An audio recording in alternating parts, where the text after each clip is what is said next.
So hello everyone. It's 1:04 in the morning here in Stockholm, Sweden, and welcome to September's How We Listen Live, the knowledge to move your music forward. So as usual, the agenda is follows. I'm going to talk a bit about Byta. I'm going to talk a bit about what How We Listen is. I'm going to do some announcements. This used to be where I talk about a blog post I would write every month, but that's fallen off the list. And then we're going to talk with Amber Horsburgh. So first things first, Byta new redesign launched in August. Take a look. Jamie will throw the link in the chat. But most importantly, my name is Mark Brown. I'm the founder and CEO of Byta. This is a Canadian accent, not an American accent. Started working in music in Canada, moved to England, and then moved to Sweden. So my background, just so you have an idea, it's good to know. I started working in an artist-run label in Canada back in the 90s, long before the internet. Then I moved to England. I worked in A&R at Creation Records, so Oasis, Super Pretty Animals, Primal Scream. Then I started working in another label called Pop Tones, where I started doing radio promotion. And the first band I did was The Hives, who were a Swedish band, very popular, about 15 years ago. Then I ran my own radio promotion company in the UK, boutique radio and TV company, which I did for about 14 years. And then around that time, I started Byta, and I moved to Sweden. So what is Byta for the people who've never been here before? Byta is a platform that enables sending and receiving of digital audio in a clean, simple, and secure way, built for everyone working with music today, from the smallest of artists to the largest record companies in the world. And what makes Byta unique? Well, we take advantage of audiophile's unique properties. Metadata, we read and write audiophile metadata, ID3 tags, WAV chunks, all of them. We also support multiple file formats and different audio qualities, so you can upload in one file format, share in another.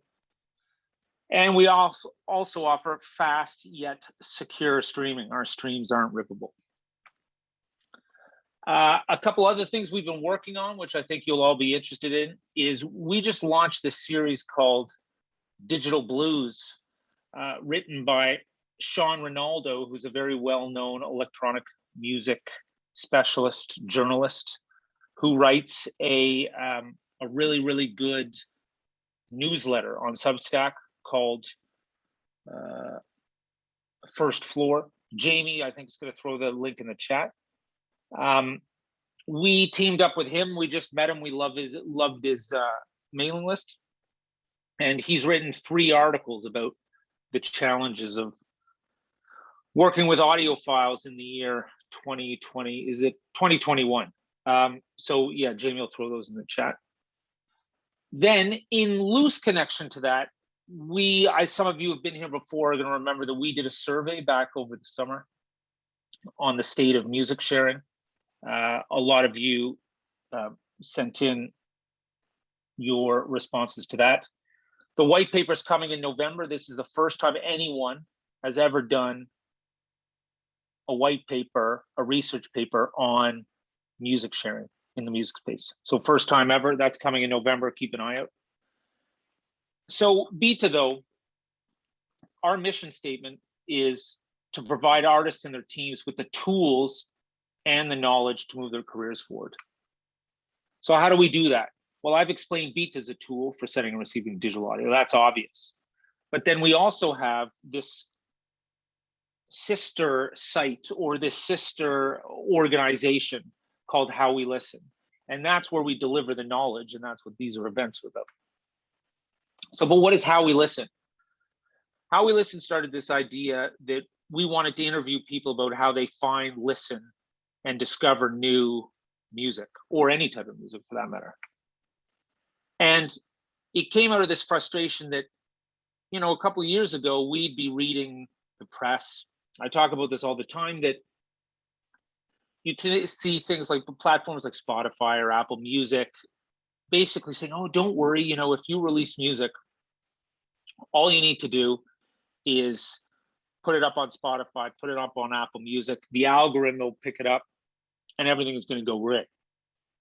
Or a common one, I'm sure Amber's going to have thoughts on this, is this idea of, well, you just get on a playlist. Once you get on a playlist, everything's going great. And we, you know, a lot of us at Byta have worked in the music business for a long time in doing different things. And we know that it's just not the solution. There's no one silver bullet. Speaking of Amber, I wanted to bring this one up. I use this one a lot. This is one of the first interviews. And this is one of the reasons we wanted to get Amber on today, is I think this quote is great. You're looking at basically a spreadsheet of words that play music, no branding, no imaging, no story. And so what Amber here is talking about is, if I remember correctly, is Spotify. And I think that highlights what we think a lot about, the idea that just getting your music up on one of these platforms is great, but that's only the start of the journey. And so we'll talk to Amber about that in a bit. But a couple more, you know, we always like to highlight these interviews that we do every week at howwelisten.org.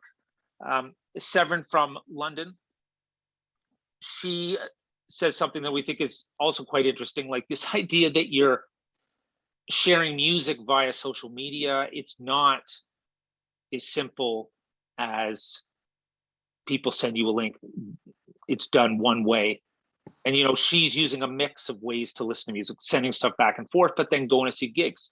And that's what the way we know it to be intuitively, that lots of people are looking and finding new music in different ways. It's not just via one channel or another.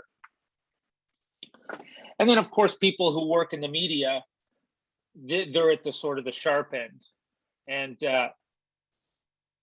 Shell, who lives in the UK, I thought this quote was really good. She's basically just saying she gets so much music, you know, she's importing it in iTunes. It's overwhelming. And I think that's an important thing to remember if you're an artist or a manager or anything. Just the amount of music flying around is insane. I think the quote was, last year was 40,000 tracks are uploaded to Spotify every day. And I think that number has actually gone up to 60,000 this year. So it's increasing rapidly. So again, though, how we listen live, like what's the point of the event? Like, why are we doing an event? And ultimately, we do these interviews every week. I've done panels around the world where we have three people on and we discuss stuff. But I think for us, we really wanted to get some of the people on who we think are the most interesting and talk through a lot of this stuff that you can't just deliver in 5, 10, 15 questions. And so this is just an opportunity for us to get together, and for me especially, to learn lots of stuff from people that I've maybe emailed before, or I've met at a conference, or I follow on social media. So that's just the key, is to exchange some ideas, and hopefully we have a lively chat and people get to ask loads of questions and everybody learns something. But what's also important, what we like to do is we like to have partners join in, depending on where the event is. And so Amber is in Australia, and this is the first time we've ever done anything in Australia. This is why I'm up at 1 in the morning. And our partner for this event is the Youth Music Organization. And I believe 2 people from Youth Music might be here. If they want to say anything, they can jump in right away. Hey guys, yeah, I'm happy to chat. So yeah, hey, I'm from Melbourne. Well, I'm from the States, but I live in Melbourne. Okay. I'm the all age program manager at the Push. Oh. And so we do programs and events that link youth into the music industry. So we just ran a record label. So we had 30 young people doing all the roles that it takes to actually run a label. We signed 5 artists. We do mentoring programs. So we link young people one-on-one. We do songwriting sessions with Courtney Barnett and Sampa the Great, and some really big artists that do one-on-one, give feedback to young artists. And then we also work with 77 different providers across the state of Victoria, and a program called Frieza. So we reach lots of young people, and the main objective is just to get these young people involved in the music industry and all those opportunities that they might not know exist, and we give them to them. So great Brilliant. organization, amazing people to work for. Definitely check out the website if you haven't done. Okay. Did you throw that in the chat? Does sure everybody did. have? All right. Brilliant. Cool. Yeah. Well, thanks. Because I think it's always so much better when the partners talk about what they're doing. Because I think it's just I really appreciate you chatting. Thanks very much. Yeah. Thanks for having me. All right. Cool. See you later. Oh, brilliant. Every time at these events, what's super important that everybody knows that everybody who works on this event, you know, Amber's donating her time for free. And what we do in exchange is we give money to the Matri organization. Jamie, I think you've got a link you can throw in. It's matri.org.uk, which is a sort of a safe house for people who are feeling suicidal. And that's an important issue to us. And so, we think it's good to give money to causes we feel are important, but we also think it's important to highlight issues that are important to us, that have affected us and people around us. So check it out. And if you don't live in the UK, I'm sure there's an organization in your area that can help and do the same.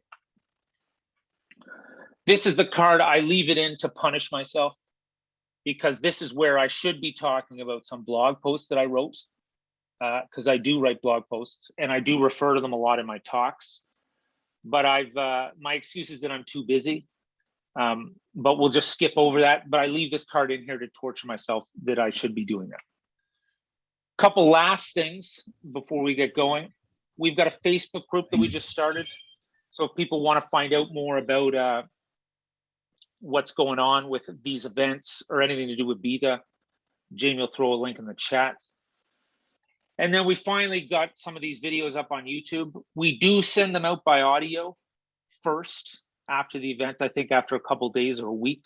And then they go up on video maybe a month after. But keep an eye out if you want. And then, you know, what's great about this is I always get to announce the new, the next event. And this one is going to be with Junior Foster from Deezer, Global Head of Market Relations. He lives in London. So I'm also very thankful that it'll be at a normal time again. And so the partners for that will, of course, be Deezer. Jamie will throw the sign up link in the chat. That's in a month's time. I love whoever came up with the idea for the name, Make Your Streams Come True. Everybody knows that I love talking about streaming. So I might press him hard on all this playlist stuff and we'll see what he has to say. And then any questions, screenshot this, get in touch with me. All my information's on visnomics.com, LinkedIn, anything you need, just get in touch, yeah? Okay. What page is Amber on? Where are you? Hello? Hello? Oh, there you go. All right. Hey, how's it going? Let me see. Oh, let me pin you. There you go. How's it going? Good. Before we start though, definitely shout out the push. There's a few artists who are actually in my online course that have been part of the push, and I know a couple of people that are sit on their board, and the programs that they roll out and the support that they give to youth artists in Australia is unlike anything else that we've got here. So yeah, definitely shout them out. Oh, brilliant. There you go. All right. So Amber, do you remember that quote from ages ago? Yeah, that was ages ago. And when it's isolated, it seems really sassy. I don't think it was meant to be that sassy. But the thing, so that this is the thing, like we've sort of interacted for quite a long time, it feels like. Yeah, that was the start of 2019. And you've lived like 5 places since then. Is that correct? Sure have. Yeah. LA, New York for 5 days before the pandemic hit, then back in Melbourne, Australia. And were you but at that time when we started emailing, were you backpacking? Like weren't you in Asia or something? Didn't Yeah, you in go on Central a big Asia. trip or yeah, like for a Yeah, year or yeah. something? I had been living in New York for 8 years. I was working Mhm. at Downtown Records. I was the SVP of strategy there, and had been kind of loved that job, but kind of hit that point where I was like, if I don't go and do this thing now, I might never go and do this thing. So my husband and I, who's my boyfriend at the time, decided that we both quit our jobs on the same day, and that we would go overseas and travel for a year. And then so we did that. His work was like, congratulations, it's amazing. Go on, go forth. My job was Yeah. like, you absolutely not. You must stay for the next 6 months. So he started and he went to France. And then I stuck around a little longer and went and met him. And then we ended up spending a year in the Middle East, Eastern Europe, and Africa. And my goal was basically to explore music and culture in parts of the world that I had always assumed were more difficult to get to, and had never done it. So I started in Jordan, and went all through the Middle East, into Central Asia. Started in Turkmenistan through to Kazakhstan, Eastern Europe, Africa, Ethiopia, which was fantastic. And then landed in LA. And then when I was in LA, decided that I wanted to start a music marketing company. I had the idea of basically creating a satellite marketing team for independent managers, and labels direct. And so that was when that quote came out. But in that time when I was traveling, I was writing Deep Cuts, which is an industry newsletter. And my goal with Deep Cuts at that time, and still is today, is to basically distill the insights around marketing and the way that artists grow that happen behind the scenes, and make them accessible to artists that is doing it all themselves. And so I was writing that, and exploring how it kind of worked around the other areas of the other parts of the world that I hadn't been privy to. So And then that's like, where that quote came out. but before I ask you, sorry, how do you got going? Like, it is extremely ballsy to quit your job and say, I'm taking a year off. Like, that's something people do in academics. Like in the music business, like I can sort of understand, like people just don't do that because they're afraid, or at least would be my thought would be that they're afraid that they're gonna, fall out of the rat race. It like that. Yeah, I I'm definitely very impressed was. that you did that. Like, and then so you're sitting here and everything's going great, I'm assuming. So does that mean that it's easy to do that kind of stuff, or like was No, it I hard making don't the think so. decision, or what? Like how I looking back on that experience, how do you feel about it?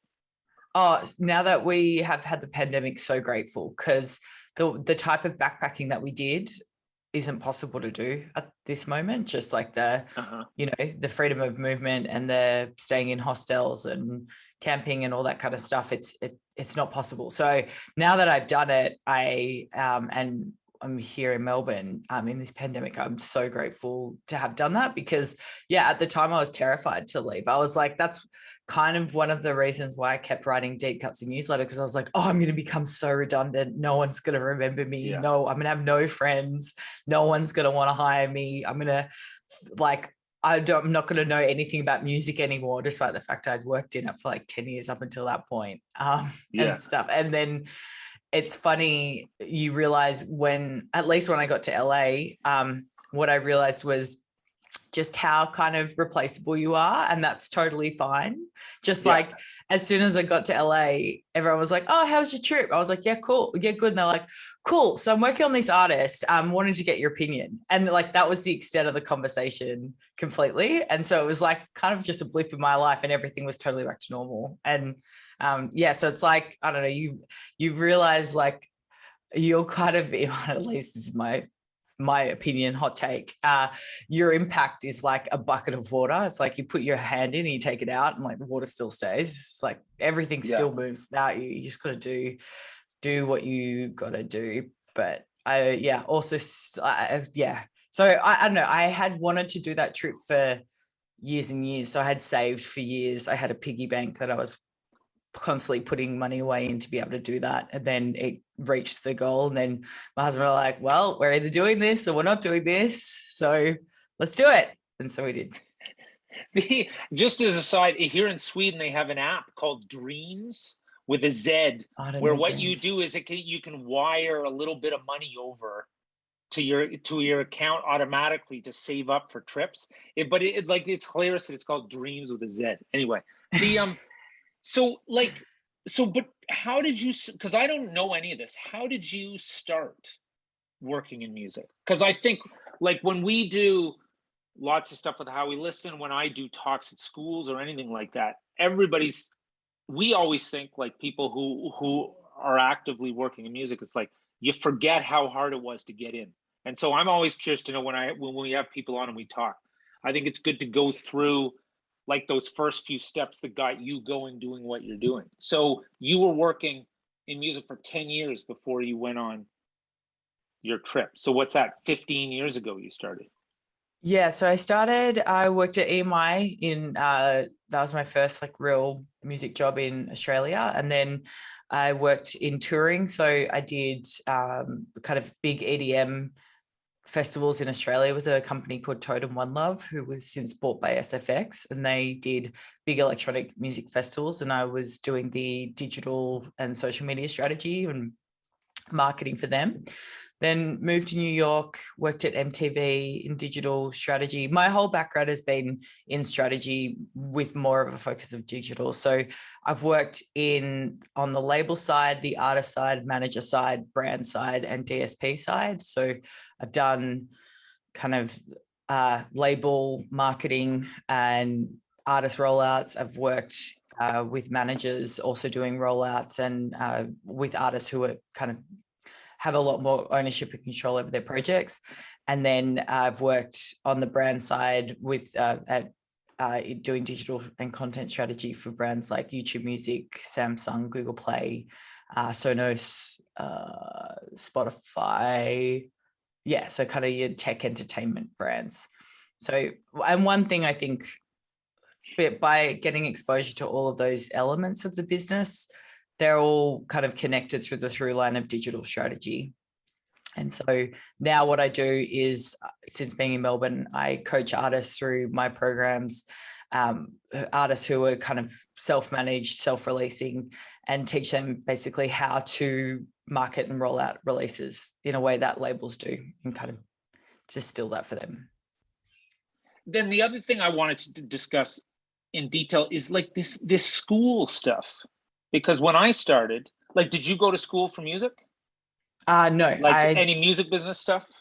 No, I went to university for psychology and marketing. Okay. And so I didn't go to school. This was, say, 25 years ago. But Jamie, who works with us at Byta, I actually met him when I did a talk. He was at university. And so, like, I don't know what you think, but things seem to have changed over the last 20 years, where normally it was uncool to go to school for something. And that seems to have radically changed over the last 15 years. And so I wanted to get sort of your vibe on that, how you thought that, like how you came to decide to do something like this, where you would, because a lot in the music business, a lot of knowledge is passed from sort of hand to hand, from friend to friend. But to put it into a framework, it makes complete sense, because there's so much you need to know. And so, but how did that come about to do the school stuff? I'd been writing the newsletter, and the newsletter had kind of hit around like 8,000 subscribers. And when I got to Melbourne, I had always wanted to do something like that, which is just basically formalizing the learnings into more of a system that can help artists who are self-managed and self-releasing. So, and I'd taken a few online courses, not for music or anything, and thought that I had, I would often get asked by artists if I could coach them one-on-one, or if I can like look at a marketing plan, or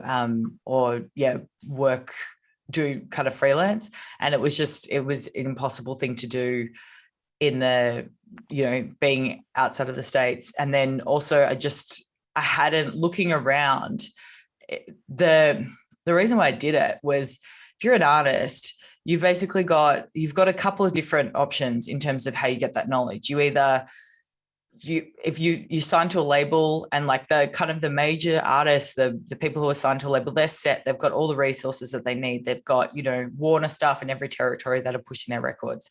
And then at the very opposite end of the spectrum, your hobbyist artists, they're the people who, you know, this is a hobby, but they've got another day job and they're not trying to pursue music as a career. And they're super served because there's lots of great communities online for them. So, you know, Reddit is a really good resource. There's lots of free blogs, like YouTube, all that stuff. But it's your career artists, that stage, which is artists who this is their full-time job. They're not falling back on something else. And they know that, you know, whether or not their goal is to get signed with a label, or if it's to, you know, whatever their goals are to be, there's not a lot of resources in that level, that career artist level, that for artists. And so that's what I have tried to do with this program, which is basically said, like, okay, for artists who want to retain ownership, who want to self-manage themselves, or they've got somebody who's helping them out, but more on like a part-time basis, and they're serious about their careers and they're pushing themselves forward, give them a roadmap, a blueprint that makes the promotion side of making music less intimidating. Because if you're an artist, at least everyone that I work with, is the time is the biggest problem. It's like you have got so much that you need to do. You need to like be an artist. You need to like make great music. You need to, you know, hone the craft, write great songs, like do all of that part. Then you've got to turn around and you've got to promote the record. And the skills that it takes to promote a record and build an audience are not the same as the skills that it takes to make a great song. And so what happens is you put all this energy and effort into making the music, and then you get to release day and you're like, oh my God, there's so much to do. Or like you'll either throw the music up and then, you know, send a couple of emails and not get the results you want, and then deduce the fact that you didn't get the results to the music mustn't be good enough, so I'll go back and I'll create more music. But it's not, it's more that the marketing and the promotion and the way that you actually roll out the record, that needs to be as tight as the music needs to be. And so that's what I want to do with this course, and have been doing, is give artists that blueprints that makes, when you get to release day, less intimidating, more focused, just kind of like, okay, I have only a couple of minutes today. What can I do to advance my project today? Rather than thinking, all right, I need to allocate 8 hours to like try and suss out digital ads or something like that. But it's really trying to get it back down to that focus of like, what is going to make the biggest impact? How can I best spend my time?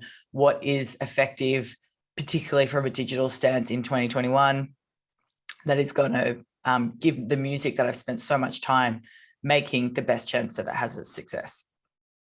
Like, so like, why do you think it is that there is this gap? Do you think it's because there's been this transition from, like, I always talk about the fact that originally it was very hard to get your record into the records, like a record store, right? So that if you couldn't do that, it was going to be hopeless anyway. But now it's super easy to get your music out there. So people think, oh, well, I've done my part.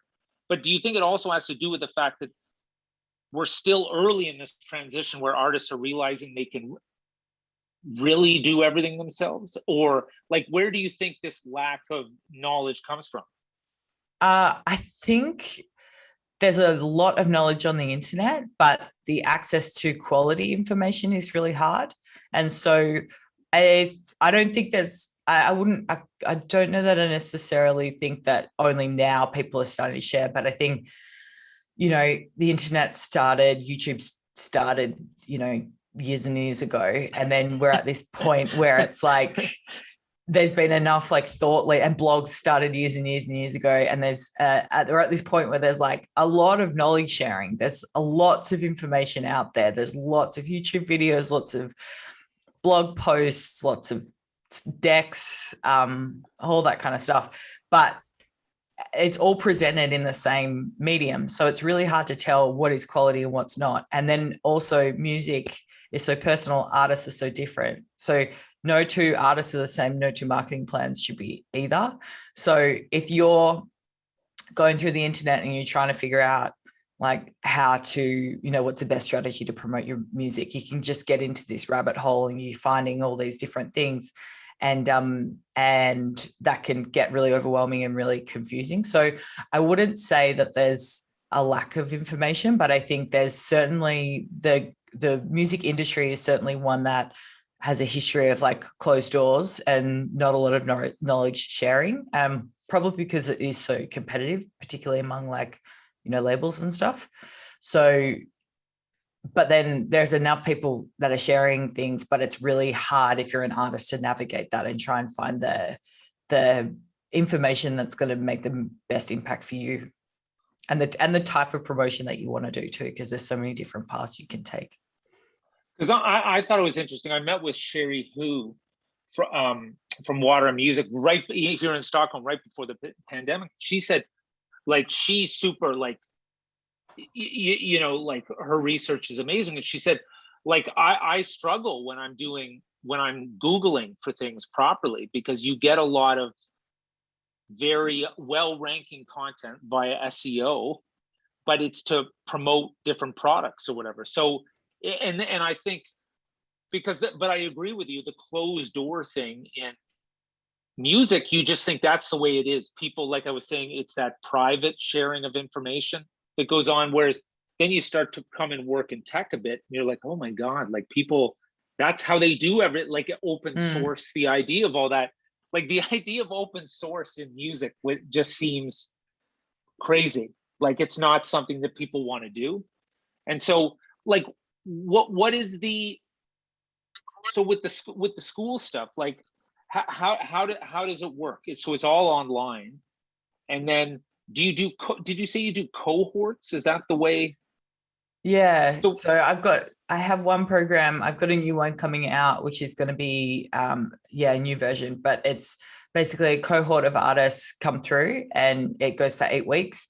And in that 8 weeks, you learn all the critical elements of basically the seven people that you need in your court in order to be able to break through to that next level. And so through the 8 weeks, we talk about, you know, what all sides of the industry, what each influencer or lever does in the industry and how that relates to your project, and then give you the tools to be able to pitch your music. Because I think that the biggest difference in what I was alluding to before, which is your music and your pitch are different, and your pitch is what's going to get your music played and it's going to get the attention of people. It's not necessarily the music. So if you can figure out a way to pitch your music and talk about your music in a way that's compelling to the person on the other end, you're more likely to secure radio play, media coverage, support slots, shows, collaborations with social media influencers, playlist curators, if you can get the pitch right. And so that's really what the program does. So an artists come all together and they move through the program together. It's a good opportunity to meet different acts and connect with artists that are kind of all around the world, and then really in depth look at your project and think about how can you be strategic in scheduling your release by getting that pitch right and getting the right people in your court to be able to push your records.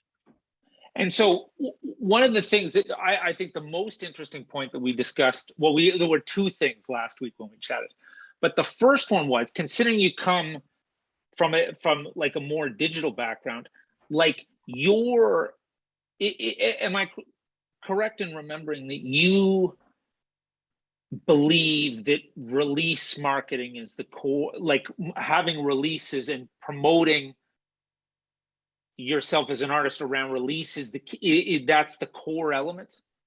Is that correct? So tell me, because like that might be viewed as like that, oh, there's so many other ways, like that's very old school. But so tell me about that, because I think it's super interesting.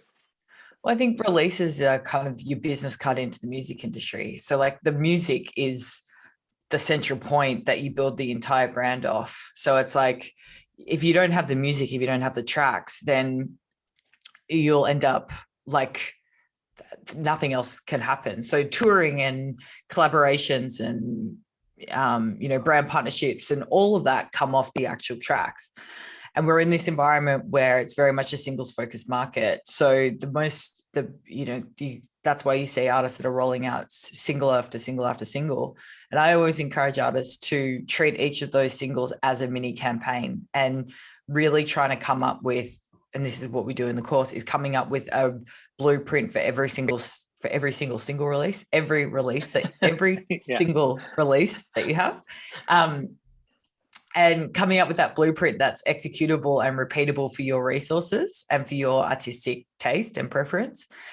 And in doing so, every time you're launching and you're relaunching and re-promoting, you're learning so much more that's making the engine of your promotion more effective. And I think without interest in the tracks, then the rest kind of falls over. Like, you definitely need brand building. You need to build up your artist persona and build up the character or the image. But all of that happens through the way that you release the tracks and you promote the tracks, and because that's the thing that you're making. That's the thing that you spent so long perfecting. Okay, so because I totally agree. It's like it's an artist's currency is their music, and that's the thing that floats around. It's not the artist that goes to everybody individually. It's their music, and then that it can travel faster than you can ultimately. And that's what the consumer experiences too. Like, when the artist isn't there, if you're on a dance floor at a festival or at a party or a dinner or something, you're hearing the music, you're hearing the tracks. And that's the thing that you're falling in love with. And then you fall in love with the artist. It's the entry point into the artist brand. Okay, so the other thing that I thought was super interesting was this idea of these 7 gatekeepers that we talked about. But I want to go even back first. So, like, if you're a new artist and you're starting out, you know, how, because this is I think the hardest thing. Like, how do you know what to do? What is the first step? Like, what do you do because we'll get to these people that you're talking about, but say you don't know who you're supposed to reach. How do you figure out who to reach by yourself? We're talking about an artist who's never released any music? Yeah, or maybe done a couple singles and they haven't really done anything with them, and they're like, okay, well, nothing's really happened here. I've got to start doing something. What am I supposed to do? Like, you know, I don't really know anyone. I've been making music in my bedroom, that kind of stuff. Yeah. The first thing, before you even get into promoting your music, the first thing you've got to do is come up with what the story is. And that can be as simple as like I encourage artists when I start working with them is like, distill it into a headline that you want to, in a publication that you would want to be in, and also a tweet. So like really brief. So not, I am genre bending, I sit somewhere between pop and folk and like all that kind of stuff. It's like, literally, if I was to share your music and I never knew who you are, what is the message, or like what's the tweet, or what's the headline? Or back to that other lady's quote, the one I forgot her name, the one that works in the UK that you showed on that slide earlier about how people are sending her music. Yeah. So if people are in Severin's group chat, like, and they're sending like music, what are they saying about the music? Like what's like, oh, you've got to listen to this artist because blah.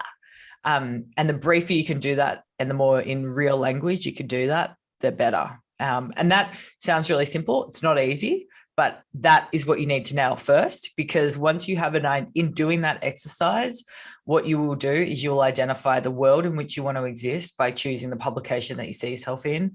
And then the headline is what makes you interesting. And then from there, you start to get into the 7 gatekeepers, which is who in my world should I know that can amplify my message or amplify my story that makes sense to them. Like who am I providing value to? But I think that's the step that a lot of artists don't do. Like, I worked with an artist and they had never really done that step. They were successful, certainly successful, but what had happened was for every every opportunity they had, they melded what their brand would be. So they would be like, yeah, I can do that. I'll be that kind of person for you in this video series, or like, I can be that kind of person for you in this show.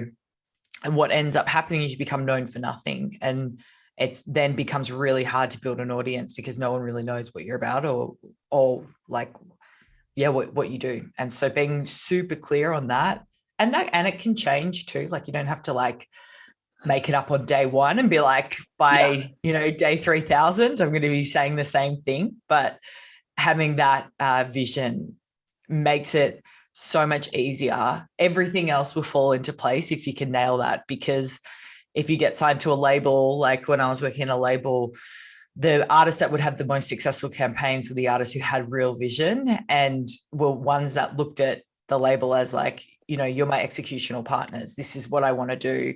How do we blow this up? And then you come in with your expertise and you go, okay, well, this channel makes sense.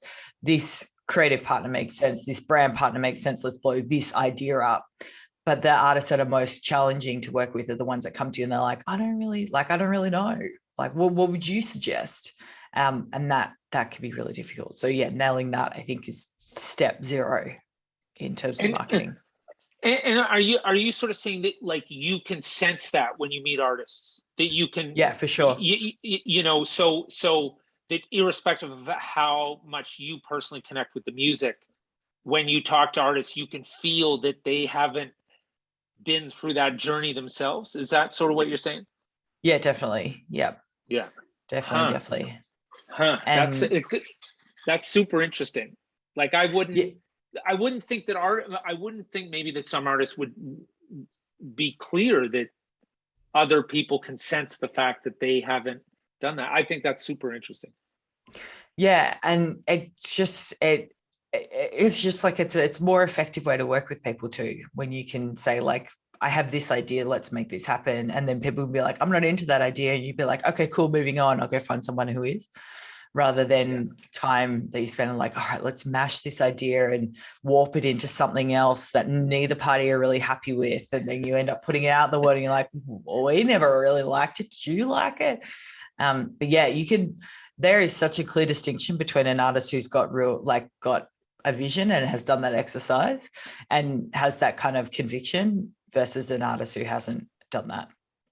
And I always say this with artists, particularly artists who ask me, they're like, particularly artists who want managers or are looking for managers, I'll always tell an artist is like, don't get a manager until you know really who you are, because if you're an artist, as an artist, you are going to be the one that sets the best strategy for yourself, because no one else, even if you pay them, will care as much as you do about your project. So if you set the strategy and set the creative and then find people who can bring your vision to life, you're going to go so much further than trying to look for somebody else to give you that strategy and that creative. And so I think it's all in your brain. Like, artists are the ones, that's the reason why the whole industry exists, is for artists. So it's like, it's in your brain. It's just, you got to get it out. I think like that advice about managers is amazing, because I think you need to know what a manager does before you get a manager, because you're going to be the one managing them. Yeah. Managing the best managers. Come up before. Yeah. Oh yeah. Yeah. The best managers are the ones that like, they can they're there to bring the vision to life and bring their expertise and contacts and connections and ideas and stuff. But without the strategy, becomes really difficult. So Sarah Porter was saying, I hate that question. What would you suggest? It's so frustrating. So she's agreeing with that idea that when you go into a meeting and no one has an opinion. So if anybody has questions, just throw them in the chat. But Jay Colin has asked, said this is rad. And then Track Actis has asked, what are the 7 gatekeepers? So let's talk about that, because we had a little discussion about this last week, because that word gatekeeper, I always thought it was like, I get a bit sensitive about it. I think like, I don't want anyone holding me back. But I felt that you had a very, very good way of talking about what these people are, gatekeepers, and then what you can do about them. So tell me why the word gatekeeper and what we were talking about last week, because I think it's super interesting. Yeah, to bring it on from the story. So say you're an artist, you've got your tracks, you're happy with the music. This is the best music that you've been making of your career to date. You've done that exercise of like, which publication do I exist in and what's the headline? How do I describe myself in a tweet? Then you go from there. All right, that is going to give you that strategy line, and that's going to give you that clarity of what you want to do and where you need to go. And then what I teach, and that's what happens in this next course, is basically the fastest way to grow your audience and to get your music heard is by identifying 7 gatekeepers and working with them. And so if you can get the recognition of 7 gatekeepers, you will grow your audience a lot faster than trying to like post organic social content or trying to buy followers through digital ads or buy followers on, doing all that like black magic marketing stuff that I don't recommend. Gatekeepers are basically tastemakers. They are people who work within the industry in service of artists who have a platform, who have spent time building up their own platform and their own audience, who you can collaborate with because you have a lot of value, and in order to be able to get exposure. So I teach basically who those 7 gatekeepers are that are critical to an artist's career, and how you basically pitch yourself. So we learn about like the motivations of each of the 7 gatekeepers, how you can be of value, especially when you're first starting out, and then how you can collaborate with them. And so some of the artists who went through the last cohort through this method were able to get a residency on community radio. They were able to book their first support slot. They were able to get songwriting sessions with like top tier songwriters. And it's through that collaboration that you got to advance your career a lot further. And I think your reaction when I first told you this was like, oh, I don't really want to promote this idea that the music industry has a whole lot of gatekeepers. And I was like, but it does. But you said this, you're like, the gate is wide open. And that's very true, which is like artists with the music. It's like, if artists aren't there, like the whole thing topples over, and everybody that works within the business are there to promote and support artists.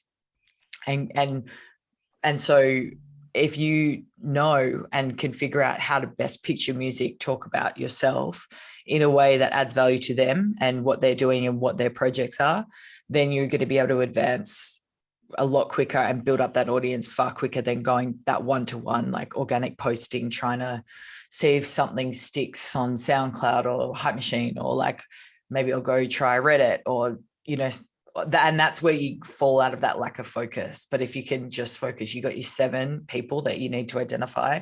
You start to look who you've got in your network, who you can be connected to, how you can find people cold and reach out to them and secure opportunities, and do that for each release.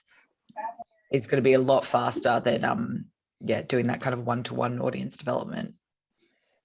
And so these 7 gatekeepers, are they the same for every type of artist, type of genre? So what are they? Are they like different categories of gatekeepers or different types of media? Like, yeah, different categories that represent the main influence in the music industry. So promoters who represent live touring, radio who obviously represent what's played on air, artists, collaborations, influencers who represent social media and developing social audiences, streaming curators to be able to get your music playlisted, even if you can't get onto Spotify editorial, stuff like that. Journalists that represent media, and then music industry like movers. And so that works for anyone. That works for if you're a folk artist, if you're a country artist, if you are if you're electronic rapper, like whatever you are. What that does, if you start to think about that, you start to distill, rather than this big broad I need to reach everyone, it starts to bring a world together for you, which is like, okay, this is my subculture that I exist in, or this is my world that I exist in. And that could be grassroots at a local level, or it could be grassroots at like a genre culture level. But you start to build out where you actually exist in the world, and then who are those people in that world that have the connections and have built big audiences within that space that you fit in with, and who can put you on their platform so you can start to build your audience. Because I think that the first person who did one of these events was Hugh Stevens, who was a new music DJ at Radio 1, and I've known him for years. And he lives in Cardiff in Wales, and so he talked about local. So this idea that you go to your local record store, you play local gigs, and then I said to him, but like, what does that mean online? You know, like what is local? But there is what you said about grassroots. I think it's the exact same thing. It's perfect. It's this idea that you need. There's all this opportunity out there, but you're going to drown it if you don't focus it some way. And I think what you're saying makes complete sense. But then, like, so if we go back to this hypothetical artist who is had this dialogue with themselves, they've come up with how they sort of view the world. Like, how do you? Because I see this as one of the biggest challenges a lot of new artists or even managers have. They don't know what the steps are for reaching out to people. So, like, if we pick any of them, we've got like the radio person or someone at Spotify or whatever. Like, how do you suggest people decide who to reach out to? Because I think there's always an expectation that somebody will just find out about me and then something will happen. But I think what you're saying is that you've got to actively try to reach these people. But how do you do that? Like, how would someone who doesn't know what they're doing do that? You research. It sounds like a very vague question. You have the framework, and then you research who, like, you start to map out your scene basically. And that's what I teach, which is like, how do you find, like you map out your scene and you start to look at who are those people for you. Then you figure out from there, start to look at how you actually, once you've got that list of people, then you start to categorize people. And then the most important part of the whole thing, even if you have a contact spreadsheet of like 700 people in it, the most important thing you need to do is figure out what value you have to another person, like another human being, and how you can support them. And in doing that, they will support you. And that's going to mean that you're going to be able to push your project. That's going to help your project. And that's the thing that most people don't do. Or like, people know that in theory is like, yeah, I've got to provide value. But and that's what I teach, is like how you actually talk about your project in a way that adds value to somebody else and adds value to what their priorities are, what their projects are, and what they're trying to do. And then you'll end up finding that great synergy. But what I love about that method is it looks different for everyone. So like in the last group of students that I had, you apply that to a pop artist who ended up getting their song on BBC. Then you apply it to an electronic artist who I was talking about before, who ended up finding, like, getting a residency on community radio and playing CDJs for the first time live on air kind of thing, which is like, those two opportunities couldn't happen for either of those two artists. They exist totally in their separate worlds, but it's the same methodology that gets them there. So I think, your first step is, you research your scene, and that becomes a lot easier once you know what your strategy is. Because you feel like, okay, I am an artist, I see myself in Pitchfork, and the headline for me is blah, blah, blah, blah, blah, blah, that appeals to the Pitchfork reader. That is going to be really different to another artist who's like, all right, I see myself in Complex, and this is what the headline for me would be in Complex, or, NPR. And those start to open up different worlds and different subcultures, and either at a local level or online.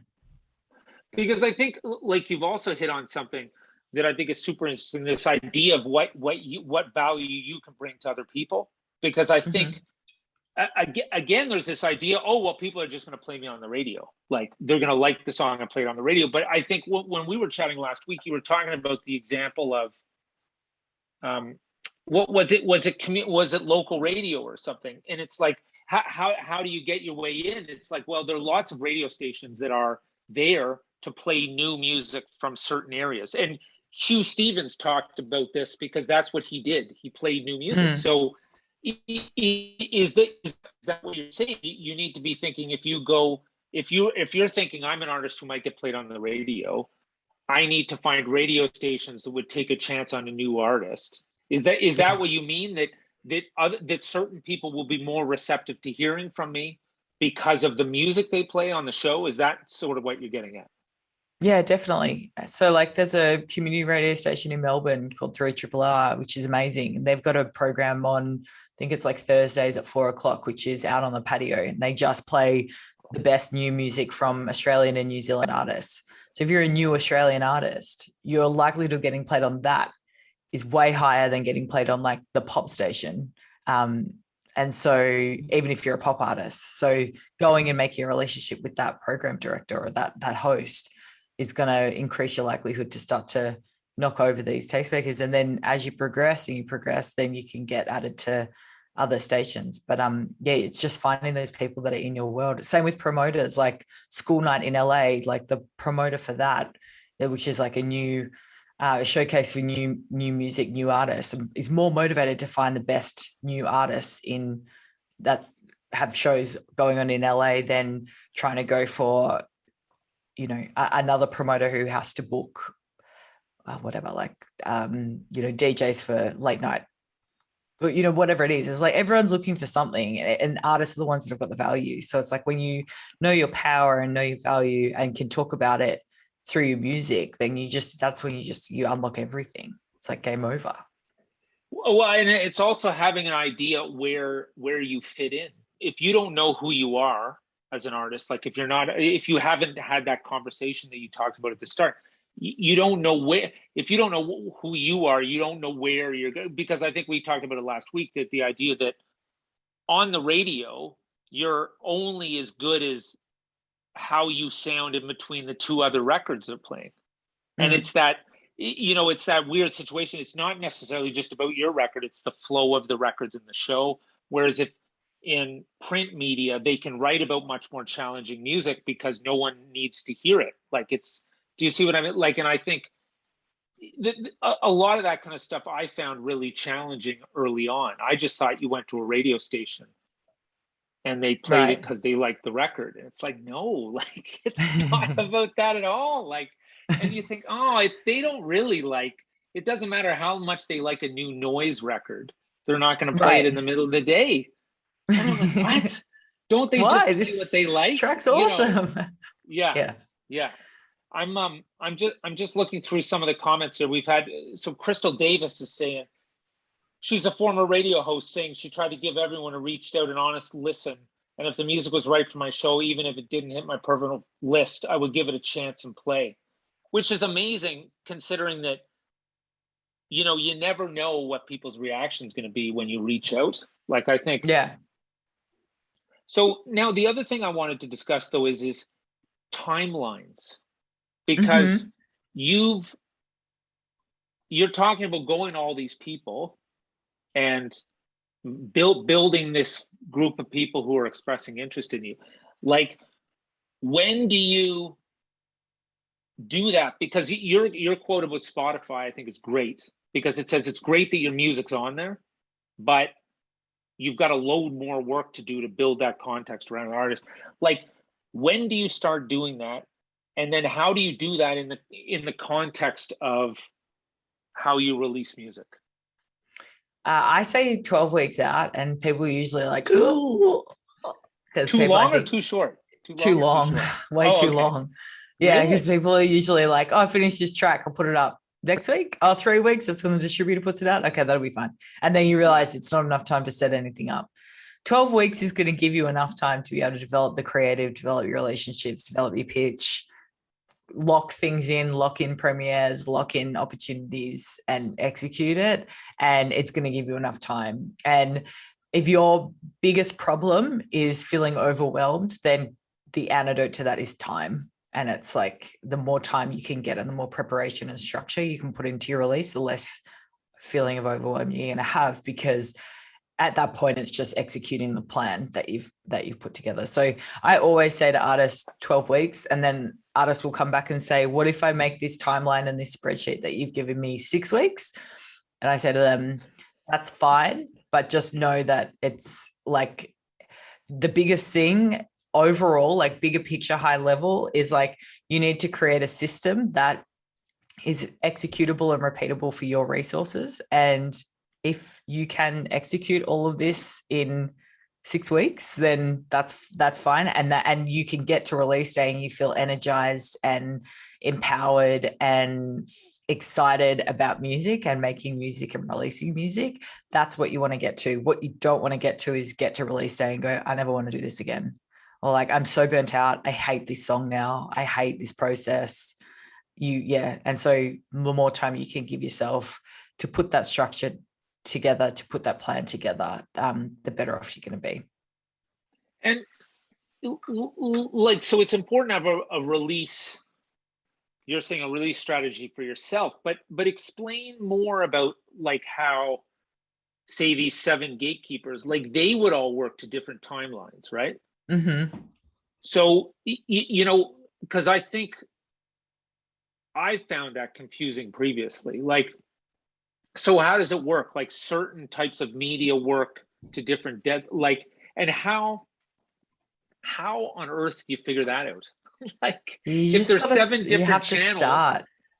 Yeah, okay. you gotta start like that. So in the course, I give you a spreadsheet that has a different tab with every individual gatekeepers timelines and what they work to, when the best time to ask is. Okay. However, the best thing to do is to just start. And then when you get that message back being like, hey, I love this track, but I needed like a longer lead time on this, hit me with the next track that you've got. Then you're like, okay, great. Okay, I have to hit this person up 4 weeks before. 4 weeks before I had previously done it. That's the best way that you're going to find out, and starting to work with all these people. So Jeff Rush has asked, is there some sort of plan template? Amber just said yes, but I think you need to take the course to get it. Yeah. But you should make your own too. Like, you should be documenting everything that you do from a marketing perspective, and saying, you know, having that critical eye over it afterwards and saying, did this work? Did this not work? Will I repeat it? Will I not repeat it? And then repeat what works, throw out what doesn't work, and every single release, try and make it smarter and smarter. Jeff is saying, I've got no marketing plan, no clue. Well, but I would say, to be fair, a lot of people, like you're saying, you're completely right. When I did radio, people will tell you, oh, no, you've missed it this time. Come back to me on the next one. But would you argue then it's better, especially for new artists, to iterate, to do, you know, a series of singles and try a series of different things? Or like, what is the best thing to do? Record an album and then release an album? Or like, when you like format of releases, what do you think usually? I tend to stay away from this argument because for me, my job's a marketer, right? So I have nothing to do with the creative, and I'm a marketer of independent music. So it is not my space to go back to an artist and say, hey, you know, the reason why, you know, the chorus doesn't hit that hard, so please go back and re-record the chorus and then I'll be able to promote it for you or something. That's not my style and not what I'm interested in. And so I come in once the art has been created and I get delivered it and handed it to me, and then it's that, and that's where my job starts. So the whole idea, the singles versus album debate, I would say, if you are releasing an album because that's what the creative project is, and that's what your vision is, and that's what the project is, then that's fine, and we'll work with that. However, the argument for releasing singles when you're just trying to figure things out, so to Jeff's point, like I have no clue, I've got no plan, then the fastest way you're going to learn is by testing singles and just, you know, test it. And like you're a every person in this room, especially, I would imagine this virtual room is a creative person. So everyone's got ideas that you can populate a marketing plan with, and you test it. And you go, oh, well, that didn't work. And if that didn't work, you're going to remember that. And that's going to be the lesson that you're going to need, kind of thing. And that's going to help you move on. But I don't know that releasing an album versus releasing singles is going to give you a better chance. It just really depends. But yeah, I mean, I would encourage artists to release singles because you're going to learn a lot more than going for an album. But if the album is the creative project and that's what you want, then make that work.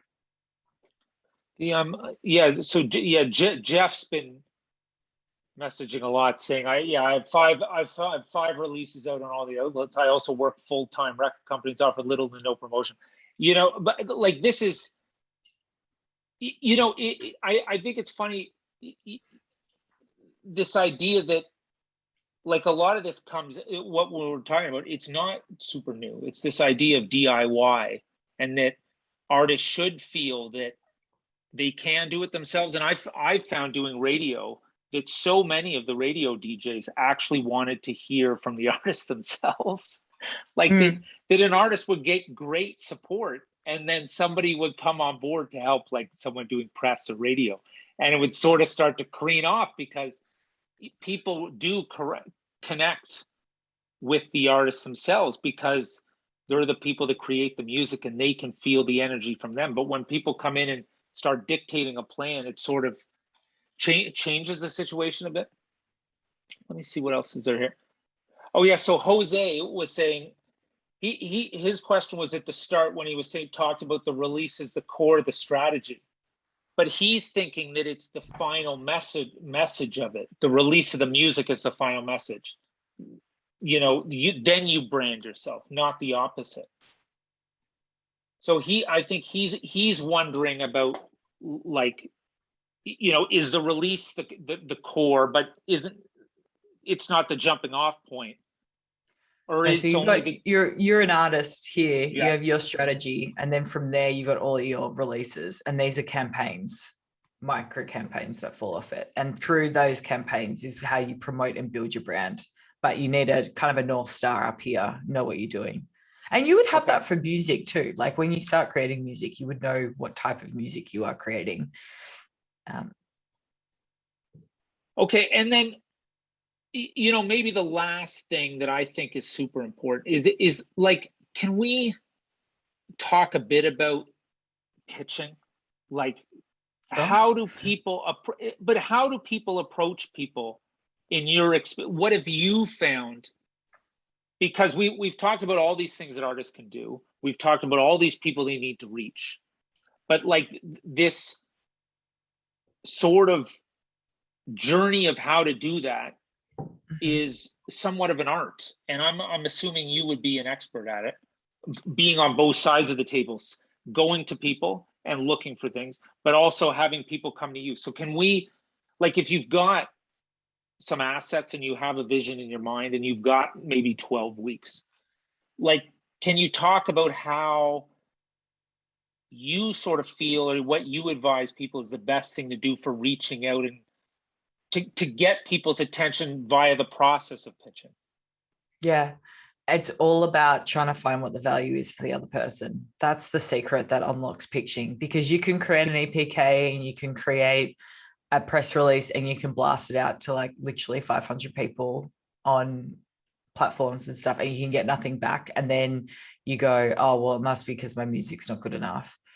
What is way more effective is if you craft more personalized pitches and be very intentional around what you're asking, and know who the other person is on the other end by finding that person, developing a relationship with them, supporting what they're doing on your own channels before making the ask, and then have an understanding of how do they want to be pitched, how do they want to receive music, what are they working on. You're going to have a lot more, you're going to have a far better strike rate than just, this is who I am, this is what I want, please do this. Or like just like a mass BCC pitch. And that can be really annoying advice, because it's easier to just put together one pitch and, you know, this is a quick bio about the band. This is 2 sentences about the track. This is the artwork. Here's the listening links, and that's it. And then here's our links to our socials. And then you literally just BCC hundreds of people, and that's easier than actually trying to go like one-to-one, form a human relationship and personalize it. But I promise you, I've seen this like over and over and over and over again. The more personalized you can make a pitch, the higher your strike rate. So you're better off sending 5 personalized pitches than 500 mass BCC emails. And so does that also go back to this idea, if you know who you are and you need to send someone a personalized pitch, that means you need to research how you would fit into what they do. So do you ever recommend looking at similar artists? So if I think my music a certain way, okay, like, and why do you recommend that? So is it to get an idea of what might work? Yeah. To get an idea of which world you exist in. So back to that earlier question of like, I have no contacts and I've got nowhere to start. Figuring out which similar artists exist in your world and seeing who's supporting them is a great way to find people who could potentially support you. Okay. And then, this, I promise, my last question, because I've got all these like collaborations. What's your take on all that? Are they a good thing, or is it a cynical, overused marketing tool? A good thing in what regard? Well, in a good thing as a way to get exposure, because of people, like, it seems like it's becoming more of this building process that originally was like, you want to get on playlists and you want to do this, and but then now it's like, I need to expand my reach by doing collabs with people. And that comes up in a lot of conversations that I sit in on. And I'm just curious to know what you think of that. Is that an effective tool, or is it something that should be done sparingly, or like, because since you work with tons of different types of artists, it must come up a lot, and the question must come up a lot. So I was just curious to get your take. I think collaborations are the best. I think it's like the fastest way to grow on streaming. And every label knows that. Like, if you look at the Billboard Hot 100 now versus 20 years ago, it's like more than 50% of the tracks on the Hot 100 today will be collaborations. Less than 10% 20 years ago will be collaborations. It's easier to make music with other artists than it is 20 years ago. It's the fastest way to grow in terms of streaming.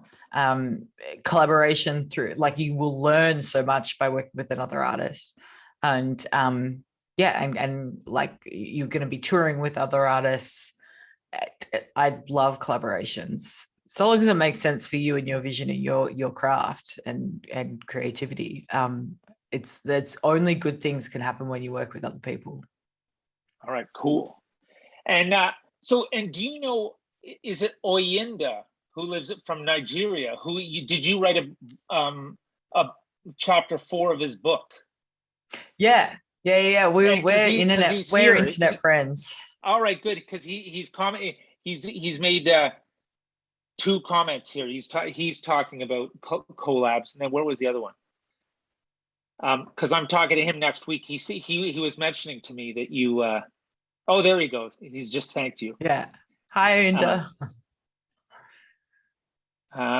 Should you put a filter when looking for or accepting collabs?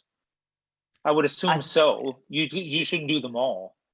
Yeah, that's back to your strategy. If you back to who you are, that strategy will be the filter for everything that you do.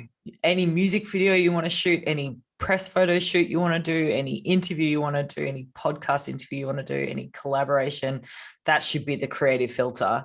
And when you start working with labels and managers and stuff, that's the filter that you give to them too. So rather than everybody sitting around being like, I think this is a good idea, let's do this idea. You can be like, well, does it fit a strategy? This is the box that I exist in.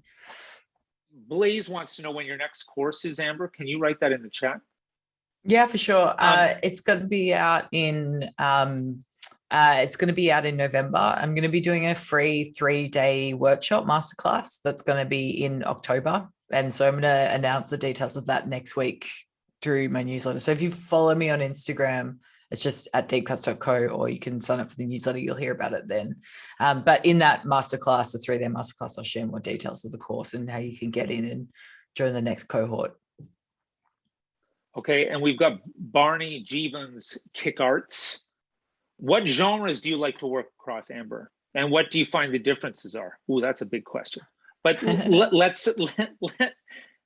I am curious about that though. Like, what do you love to work on and why? I don't mind so much the genre. I will work across anything except for like country. I don't really have any expertise in, so I probably wouldn't take on a country project, or like gospel. I don't have any expertise on.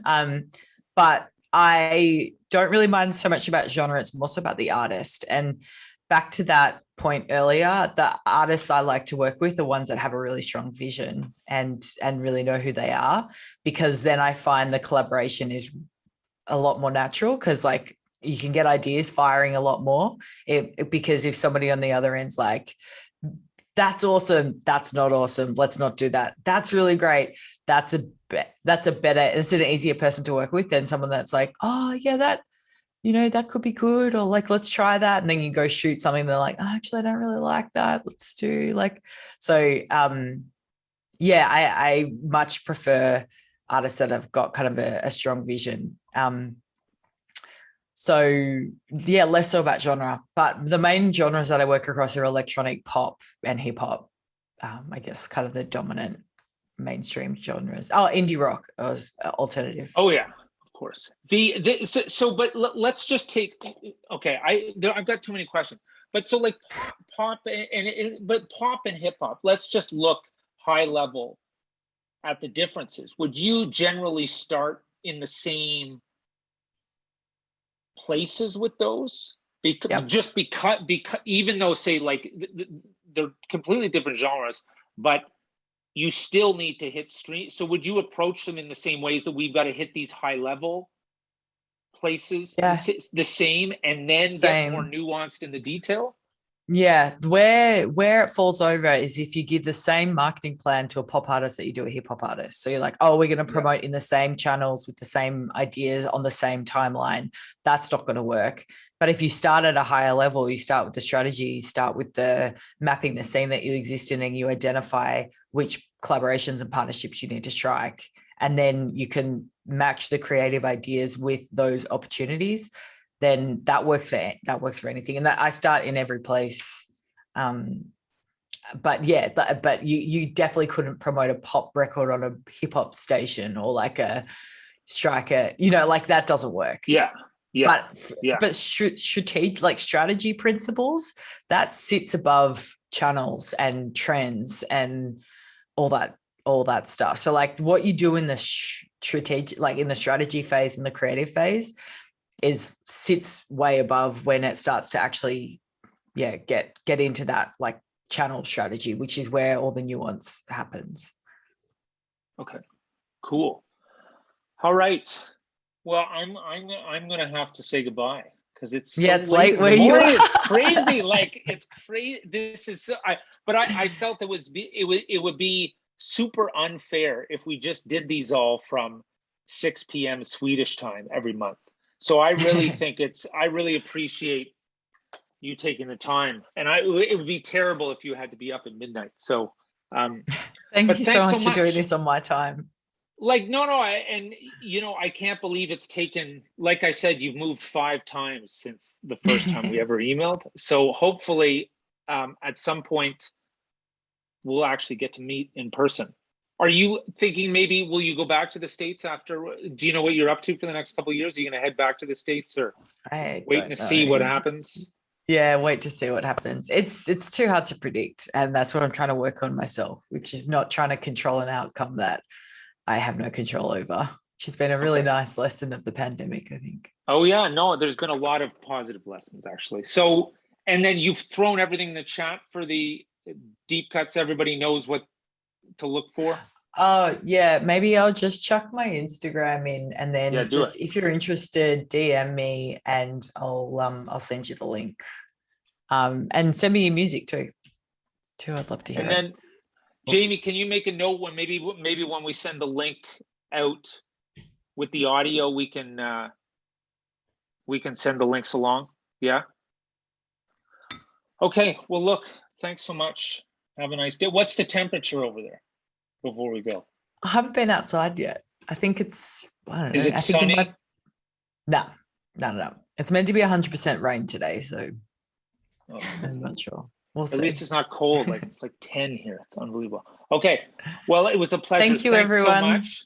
And thanks, everyone. Have a nice day. I'll wave you all off. Bye. Watch them disappear. See you later. See you later.